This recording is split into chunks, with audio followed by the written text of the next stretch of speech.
Good morning, everybody. Good morning, my brothers and sisters, and all my friends. This morning, we are going to talk about the Gupt Vidya, the Secret Wisdom, Part 8. And in this, we are going to talk about a process how to become rich. This is so important because we have talked about so many other things about the secret wisdom, but we also have to talk about the process of self-transmutation and how we could do that. We talked about the process of self-transmutation with the help of Brahma Vidya, which was the dharma of place, work, the workplace, the dharma of time, the dharma of ton, the word, the dharma of margin of profit, and the dharma of 7-generation attitude, the ambition and the destination. But now we are going to talk about the process which is day-to-day application. We have to apply that belief system.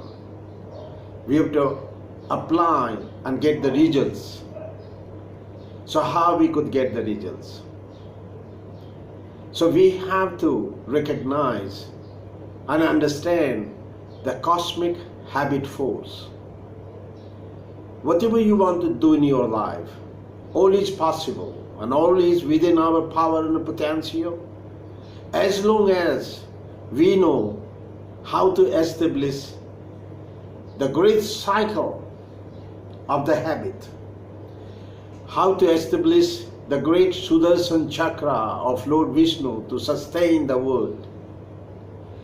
This great Sudarshan Chakra in his finger, little finger, is the greatest teaching to humanity, that all is possible and all is within your power and potential, as long as you understand the greatest power of the habit. And the greatest gift of this Sudarshan Chakra, the habit cycle, the routine, how to transfer our our conscious effort into subconscious domain. As we know that the very first time when we were trying to learn how to pedal a bicycle and how to balance a bicycle when we were kids, we were so scared. And we were wobbling and we were so scared and perspiring and sweating and then after few days we started becoming comfortable with it. We could balance, we could paddle it around. Then slowly, through the great force, the greatest gift of repetition, when we repeat any action for few times, and if we repeat any action with 3 times, then we set a biological clock in our mind that on the 4th day of that repetition we get an alarm.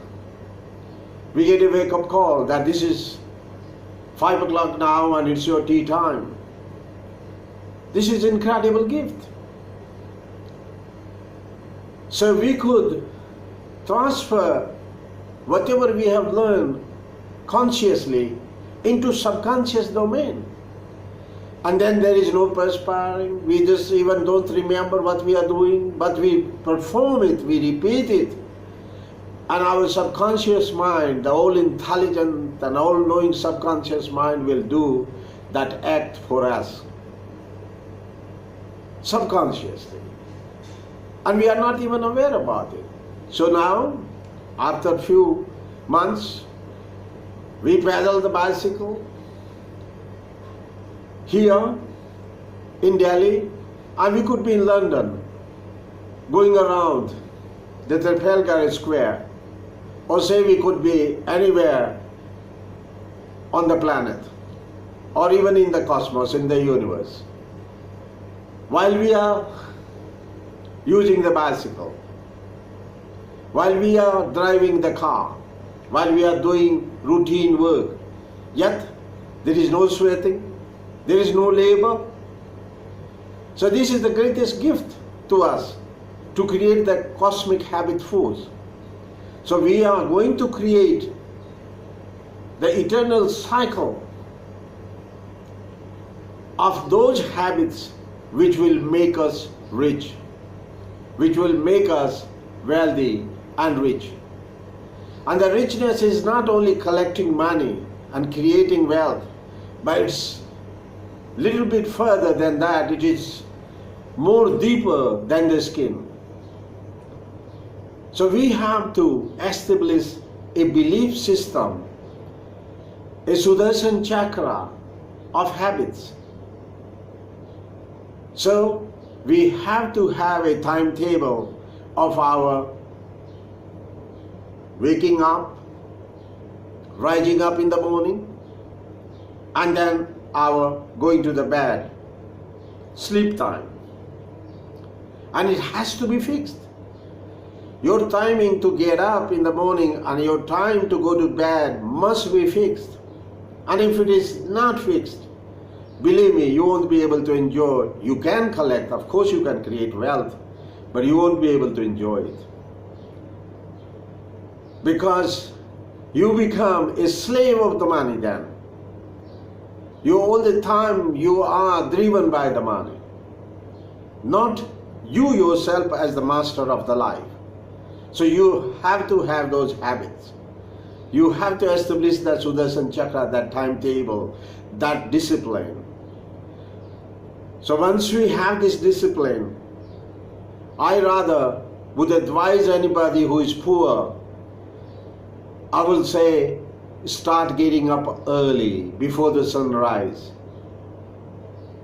And this is the greatest mantra, that from the day one, you will pull yourself out of the poverty with this great help of Brahma Muhurat sadhana, to rise before sunrise so that you are ready to do extra work.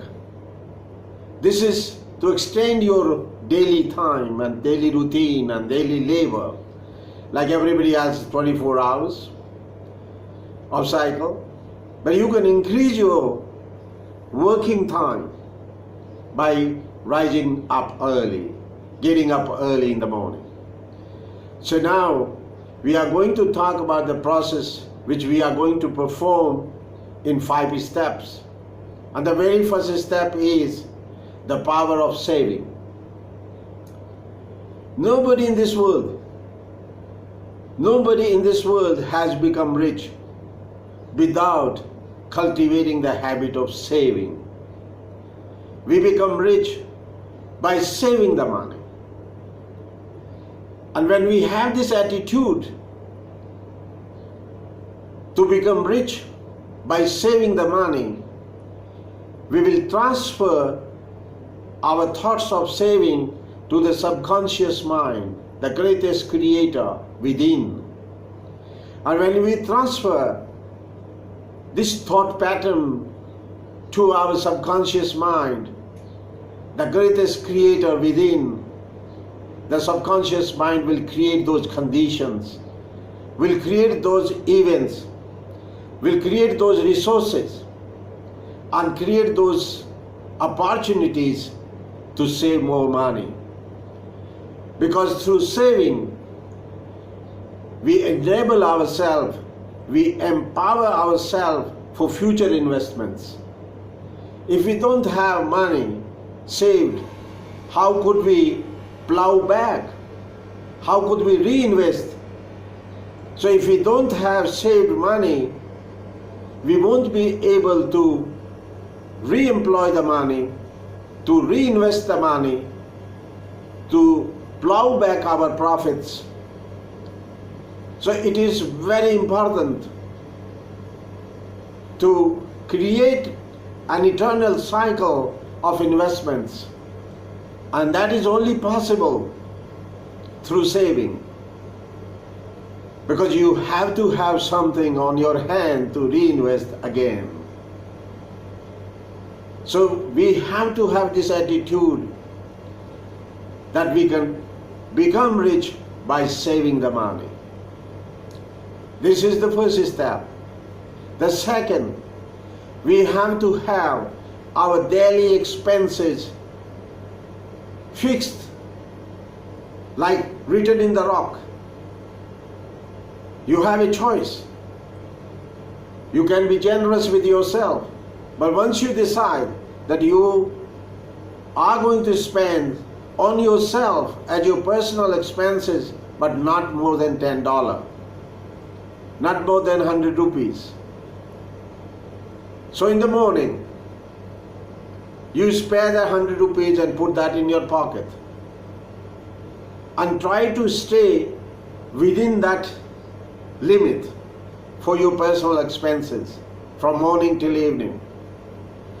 So you have to decide your personal expenses, and you have to have this great habit force, applied habit force to your life, so you won't misuse the money for your personal greed, and you will never become the slave of the money. When you have fixed your personal expenses for daily routine, daily expenses must be fixed. That's the second step, and it will make you master of the money, not that you become the slave of the money. The third is the power of multiplication. As it says in Holy Bible, it's so beautifully said, the God made the man in his own image. Wonderful. Greatest statement of Brahma Vidya. Know thyself. Aham Brahmasi. When the great Rishi said, I am born in the image of God. Aham Brahmasi. It's so beautiful to find that correspondence in Holy Bible in the first chapter of Genesis, when it says God made the man in his own image. It's the same law of correspondence beginning with the greatest Rishi, the wisdom tradition of India, being repeated in Holy Bible, saying God made the man in his own image.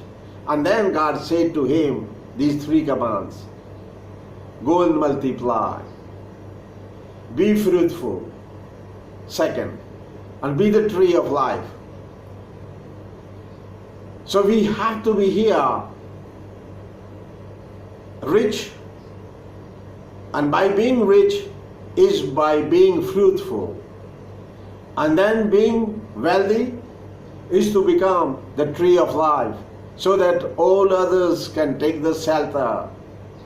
So we have to transform ourselves into the Sahuka, from Mahajan, from a wealthy man into a cosmic volunteer, as a Bodhisattva, who has taken the vow of economic nirvana of everybody and the whole humanity on earth. So that attitude, be fruitful, is to become wealthy. To become the tree of life is to become that greatest Sahukara. And the contemporary example of being that Sahukara was the Greatest Scotsman, a poor man, a poor Scottish immigrant to United States of America, who became so rich, he became so wealthy, but he did not stop there. He went on to become the greatest Sahukara, the divine volunteer, to take this vow of Bodhisattva, to work for the economic salvation and the economic nirvana of the masses and of the people, of the humanity. And he gave away his wealth, he invested his wealth to create the greatest infrastructure of perpetual returns. And there are examples all over United States what he created. So the power of multiplication, the third step. Power of multiplication is that you save enough.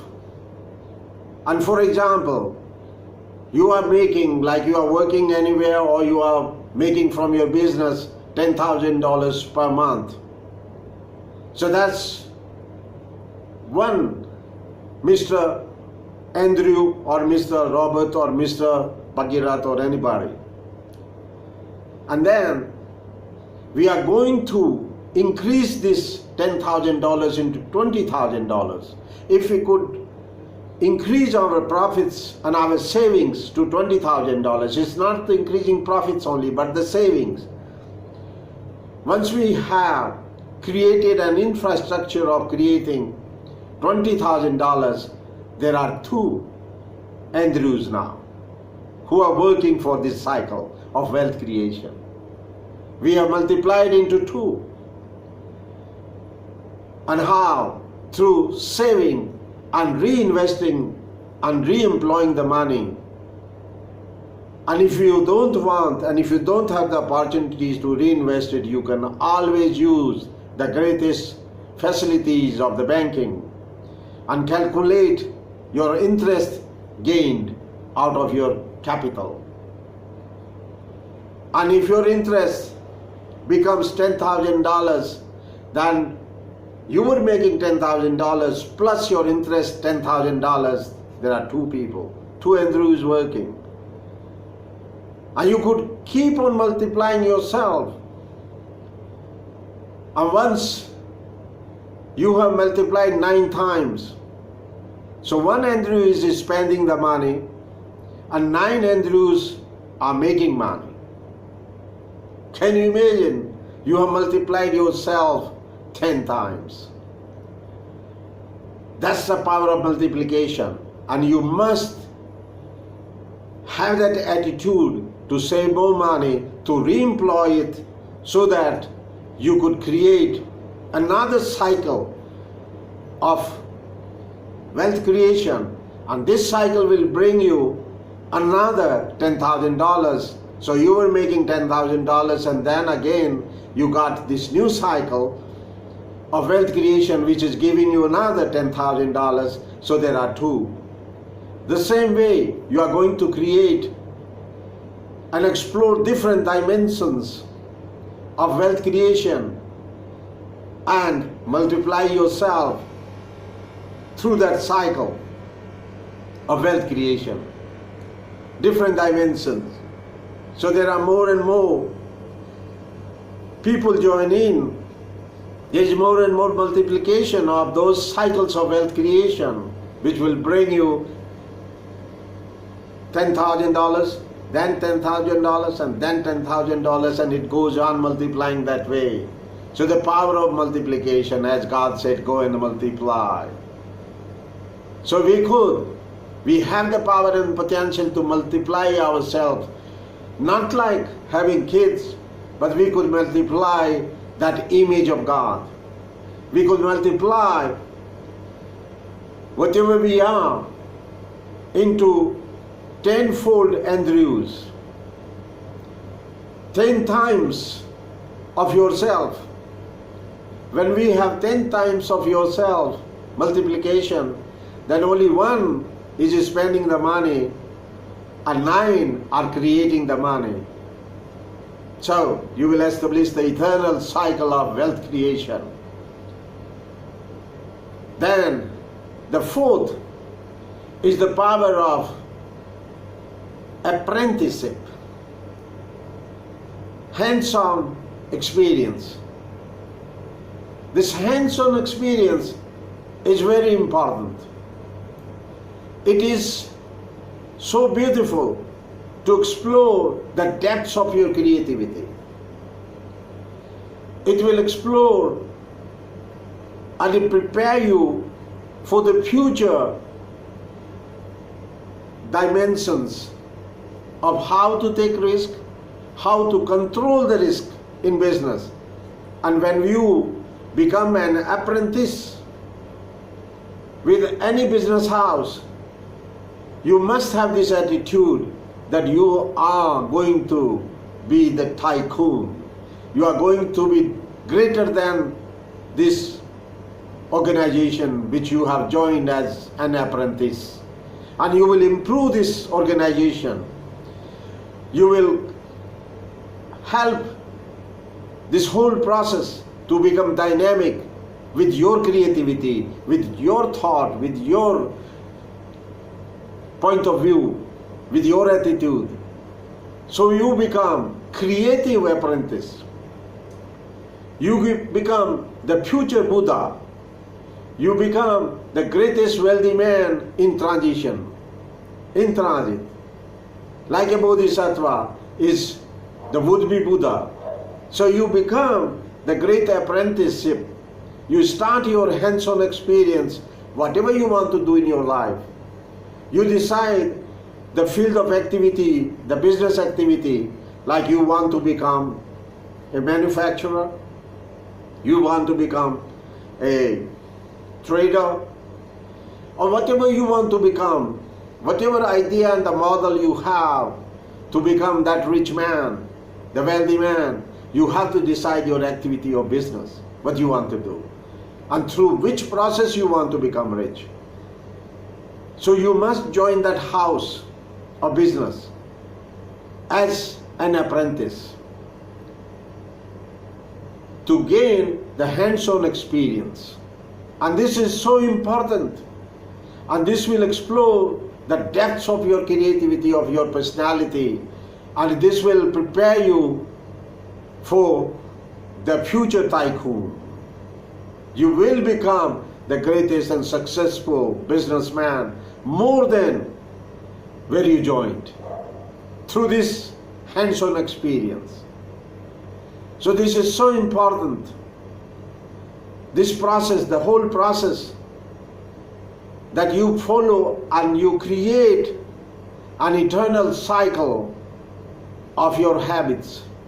The habits which will sustain you, which will keep you steadfast on your dharma, which will keep you steadfast on your resolution.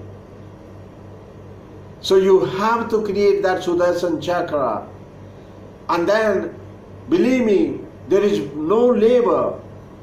There won't be any labor. There won't be any sweating.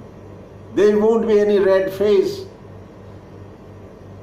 You will create wealth automatically. You will become an automaton of wealth creation. And your life will be so enriched. And through this great discipline of the Sudarshan Chakra, of habits, but divine habits. So that you don't become the slave of the money, and you become the master of the money. Anyone who creates more and more wealth, believe me, slowly, there is a word of caution here. You have to be very, very careful about this. When you are poor, your heart is very big. You love everybody, you help everybody. But when you become rich, wealthy, your heart starts shrinking. Your circle of compassion starts becoming smaller, smaller, and smaller, and smaller. You have to be very, very careful about that part. This is a side effect of this allopathic medicine. So we have to apply the herbal medicine here. If our heart and if our circle of compassion will become smaller, then what's the use of making money? And what's the use of becoming wealthy? Then you are not fruitful. Then we will never become. Of course we could multiply ourselves. So we could become so wealthy through multiplication, the power of multiplication. but we won't be fruitful to the society and to ourselves, and we won't evolve because we are devolving, we are shrinking our circle of compassion. So this is the greatest warning to anybody who would like to be rich and wealthy. So today, in 21st century, the attitude of all the people who would like to become wealthy, they all are only thinking about multiplication. But they are not concentrating and focusing on the second command, be fruitful. So be fruitful to yourself and to the whole society and the whole humanity, and become rich through increasing your circle of compassion.